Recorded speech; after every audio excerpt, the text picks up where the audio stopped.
Bienvenue sur Africa 24 dans cette nouvelle édition du Non-Stop Info. Voici les titres de l'actualité. Le Mali entre officiellement dans une nouvelle ère. Le président de la transition, le colonel Assimi Goïta, a promulgué ce 22 juillet la nouvelle constitution qui ouvre la voie à la naissance de la 4e République. L'accélération de l'intégration régionale passe nécessairement par le développement des infrastructures. Or, le financement des 10 projets est souvent confronté à de nombreuses contraintes. La Banque africaine de développement invite donc les établissements financiers à investir davantage dans ce domaine. Et la Côte d'Ivoire, pays hôte de la prochaine Coupe d'Afrique des Nations masculine de football, ambitionne de faire de la CAN 2023 une édition mémorable. La Fédération ivoirienne de football a lancé le 19 juillet l'opération dénommée « Un Ivoirien, un maillot » en vue d'assurer la mobilisation des supporters autour des éléphants. Mais tout d'abord, Lomé est depuis ce dimanche 23 juillet une nouvelle terre de consultation entre les parties en conflit au Darfour. Des discussions ont été ouvertes dans la capitale togolaise sous l'égide du ministre togolais des Affaires étrangères, Robert Dussey. Les leaders du Darfour sont réunis jusqu'à ce lundi 24 juillet dans le cadre de discussions en vue d'atténuer les effets de la guerre et de préserver l'unité de la société. D'après les informations fournies par les autorités togolaises, ces dernières ont d'ailleurs précisé que cette réunion parallèle n'éclipsait pas les discussions de paix menées actuellement par l'Arabie Saoudite, les États-Unis, l'IGAD et les pays voisins du Soudan. Rappelons que le conflit entre généraux qui sévit depuis le 15 avril dernier au Soudan est particulièrement meurtrier au Darfour. Ce samedi 22 juillet, au moins 20 civils ont été tués dans cette région soudanaise.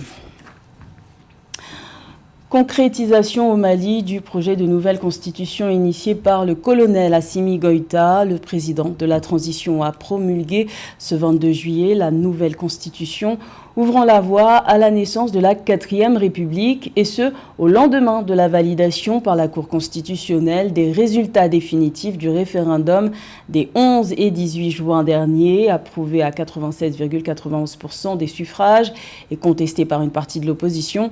Cette nouvelle constitution renforce et étend les pouvoirs du chef de l'État. Elle en fait désormais le responsable de la politique du gouvernement et lui donne la possibilité de saisir directement l'Assemblée nationale.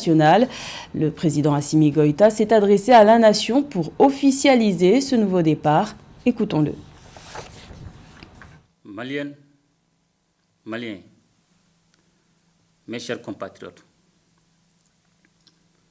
je voudrais tout d'abord rendre grâce à Dieu, dont l'infinie bonté nous a permis de voir ce jour heureux pour notre peuple.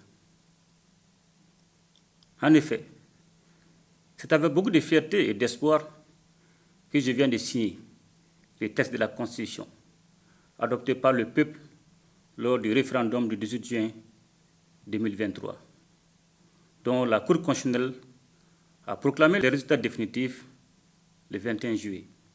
Mes chers compatriotes, l'exigence formulée par le peuple au cours des assises nationales de la refondation vient d'être concrétisée par cette signature qui constitue l'aboutissement d'un processus véritablement historique durant lequel notre peuple a montré sa grande maturité et son sens élevé de la responsabilité. L'acte de promulgation de la Constitution que je viens d'effectuer ouvre ainsi la voie à la naissance de la 4e République du Mali. Mes chers compatriotes, à l'issue du référendum, le peuple s'est exprimé pour la nouvelle constitution avec une majorité significative de 96,91% des suffrages exprimés. Ceci est la preuve indiscutable de la soif des Maliens de se donner une nouvelle chance pour un nouveau départ. Bien que le projet de constitution ait suscité beaucoup de discussions durant la campagne référendaire, je comprends tous ceux qui, pour diverses raisons, se sont prononcés contre son adoption. En tout état de cause, chacun s'est exprimé comme il se devait dans un débat démocratique, sans aucune censure, en utilisant tous les moyens de communication existants. À présent que le peuple s'est prononcé, il n'est nullement question de victoire d'un groupe sur un autre. Le verdict de la Cour constitutionnelle a donné le ton à la célébration de la victoire du peuple malien tout entier. Et je voudrais donc vous féliciter tous chaleureusement et vous remercier vivement pour ce pas important que nous venons de franchir dans la marche historique de notre peuple pour sa souveraineté dans tous les domaines. Mes chers compatriotes, aujourd'hui, le Mali peut sereinement envisager son avenir politique en mettant en place les institutions qui auront la lourde responsabilité de faire ses premiers pas à la toute nouvelle République. Également dans l'actualité, remise en liberté provisoire ce 22 juillet de Fortuna Bisselele en République démocratique du Congo. Après plusieurs mois d'instruction, l'ancien conseiller du président Félix Tshisekedi, écroué depuis janvier dernier, est sorti de prison sur décision du tribunal de grande instance de Kinshasa-Gombe. Rappelons que Fortuna Bisselele avait été débarqué du cabinet du président congolais mi-janvier avant d'être arrêté quelques jours plus tard par l'Agence nationale de renseignement ANR. S'en est suivi son inculpation pour trahison, atteinte à la sûreté extérieure de l'État et propagation de faux bruits. Sa libération provisoire, sollicitée par ses avocats, faisait l'objet de discussions depuis plusieurs jours. Le développement des infrastructures se classe au rang des priorités en Afrique. Pour exploiter au mieux son potentiel économique, le continent doit investir 100 milliards de dollars par an dans les infrastructures. Pourtant, ces projets peinent à trouver des financements auprès des banques. Ces dernières sont donc invitées par la Banque africaine de développement à se pencher davantage sur la question. Les précisions de Philomène Tine. L'intégration régionale reste une priorité essentielle pour l'Afrique. Cependant, une intégration réussie passerait nécessairement par le développement des projets d'infrastructures sur le continent. Afin de favoriser l'intégration régionale, les banques africaines devraient mieux se positionner pour accompagner le financement des infrastructures en Afrique. Et nous, en tant que banque commerciale, on vient compléter le dispositif de mobilisation de l'épargne. Notre rôle, c'est de transformer l'épargne collectée en local dans le financement des investissements et, entre autres, participer dans la syndication des prêts au profit des grands projets d'infrastructure.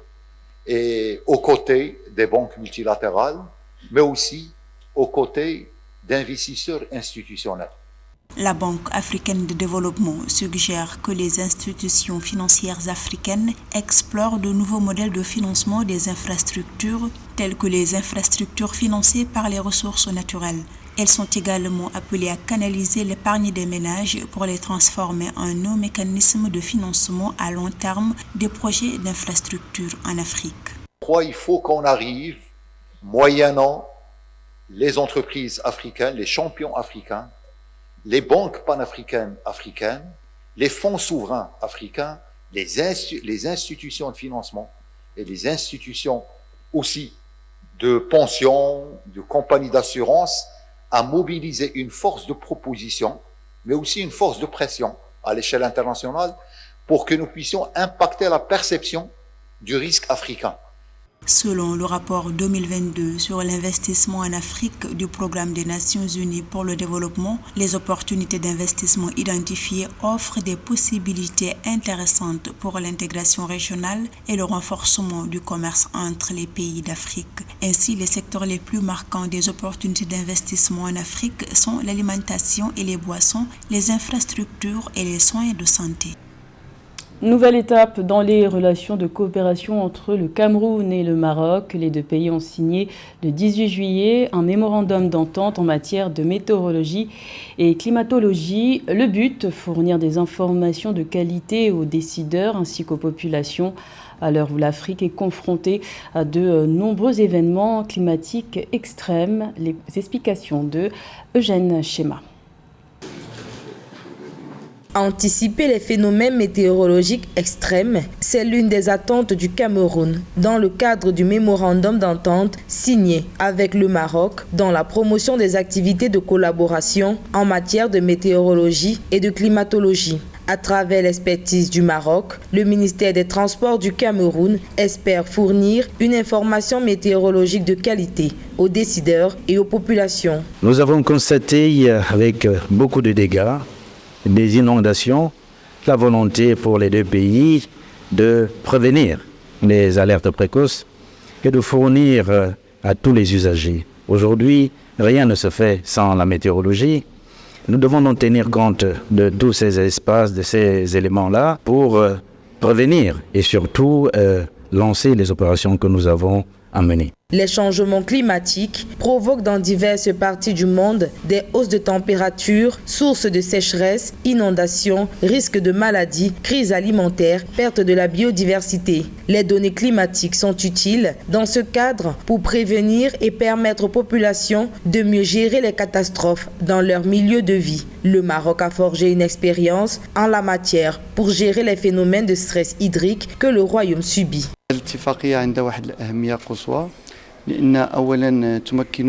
Cet accord nous permet de développer les relations bilatérales entre le Maroc et le Cameroun dans ce domaine, ainsi que de partager les expériences réussies.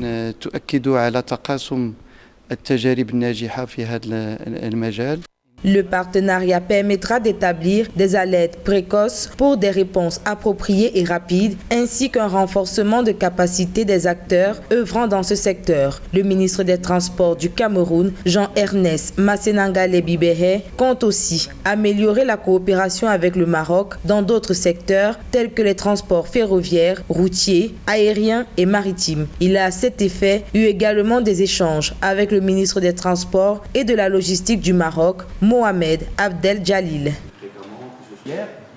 Partons à présent à la découverte d'un projet engagé dénommé « Je suis africain et fier ». Il s'agit d'une initiative menée par un jeune photographe camerounais du nom de Georges Takam. Son ambition, valoriser les teints naturels et les peaux noires à l'heure où la dépigmentation et le colorisme font rage. Plus de détails avec Séverin Douqueux. Elles sont belles, mais surtout originales, avec une peau naturelle sans transformation. Ces photos sont quelques clichés développés par Georges Takam, un passionné de photographie. La trentaine, le jeune homme veut sensibiliser sur les méfaits de la dépigmentation à travers son projet de photographie intitulé « I am African and proud ». Je suis africain et fier, et dont des acteurs sont de jeunes femmes ayant gardé leur teint naturel malgré diverses influences. L'idée est d'inciter les femmes et même les hommes africains à se garder, de se décaper la peau et de s'assumer comme tels. À travers cette série photo, je veux revaloriser, redynamiser ces personnes-là qui, malgré les influences du temps et de la modernisation, réussissent quand même à garder leur teint naturel. Nous décrions, nous dénonçons, nous invitons ces personnes-là à encourager davantage ces hommes et femmes qui gardent leur teint naturel au quotidien malgré les influences. Georges Takam voit plus loin avec son projet I am African and proud. Grâce au numérique, le photographe veut aller au-delà des questions de dépigmentation. Le fond photographique est en fait une natte traditionnelle numérisée. À travers cet objet ancré dans les us et coutumes africaines, mais de moins en moins utilisé de nos jours, Georges appelle les jeunes en perte de repères à un retour aux sources, à s'investir, à renouer avec leur culture et tradition, seuls témoins de leur essence et à même de briser le sentiment d'infériorité. Aujourd'hui, nous savons que les Africains sont en perte de repères. Quand on parle d'identité, ça renvoie aussi à nos cultures, à nos traditions. Je me suis dit, qu'est-ce que je peux utiliser pour mettre en valeur cette identité et ces artisans locaux. Donc j'ai travaillé sur ce concept avec des artisans locaux qui tissent des nattes. Le teint noir, ça symbolise aussi la fertilité, la fécondité, la pureté. 5 ans déjà que le passionné de photographie poursuit son aventure dans la sensibilisation contre la dépigmentation de la peau avec l'adhésion de jeunes volontaires au projet photographique I am African and proud. Un projet qui va se déporter à travers les villes du Cameroun avec à chaque fois le même objectif, valoriser les variétés de teints naturels des Africains. Opération de mobilisation des supporters autour des éléphants en Côte d'Ivoire. Une stratégie dénommée « Un Ivoirien, un maillot » a été lancée le 19 juillet par la Fédération ivoirienne de football. Il s'agit d'une politique de mobilisation pour soutenir l'équipe nationale pendant la CAN 2023 qui débutera en janvier prochain sur le sol ivoirien. Les précisions de Joël Ballot.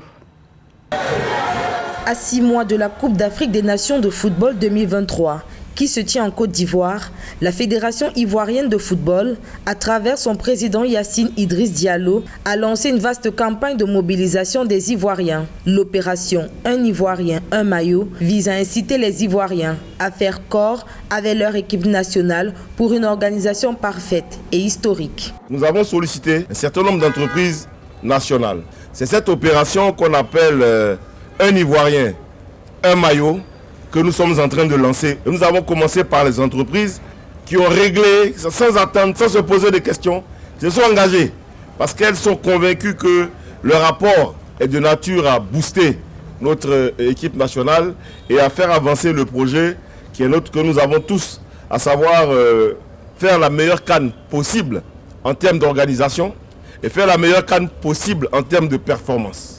Pour cette 34e édition, surnommée CAN de l'hospitalité, sponsors et hommes des médias se sont joints à la Fédération ivoirienne de football pour faire de la CAN 2023 une édition mémorable. Je pense que c'est l'une des rares fois quand même que la FIFA pense aux journalistes en leur offrant des kits. Et ça, vraiment, c'est à saluer. Et cela va concourir à l'union sacrée autour des éléphants, parce que nous aussi, c'est notre équipe. Tout ce que nous pouvons faire pour accompagner ces éléphants à la victoire finale, nous allons le faire. La FIFA a proposé et obtenu de ses sponsors l'achat des maillots officiels des éléphants. Au total, plus de 1300 maillots des éléphants de la dernière collection ont été commandés par ces différents sponsors. Je suis fier aujourd'hui de représenter ce groupe et toute la société pour pouvoir accompagner ce grand projet qui est la CAN 2024. Pour notre part, on jouera notre rôle et à ce niveau, à chaque fois qu'on aura besoin de nous, qu'on nous sollicitera, nous répondons présents. Et j'ai entendu le président Yacine Diallo dire qu'il y a des matchs qui vont commencer à se jouer au stade de San Pedro. Nous y serons présents et nous mettons tout en œuvre pour que tout se passe très bien. La 34e édition de la Coupe d'Afrique des Nations de football est prévue du 13 janvier au 11 février 2024. Le compte à rebours est lancé. Pour l'heure, la CAF prévoit mi-août ou fin août la réception des infrastructures sportives de la CAN 2023. C'était le journal de la rédaction. Merci de l'avoir suivi. L'information continue sur Africa 24.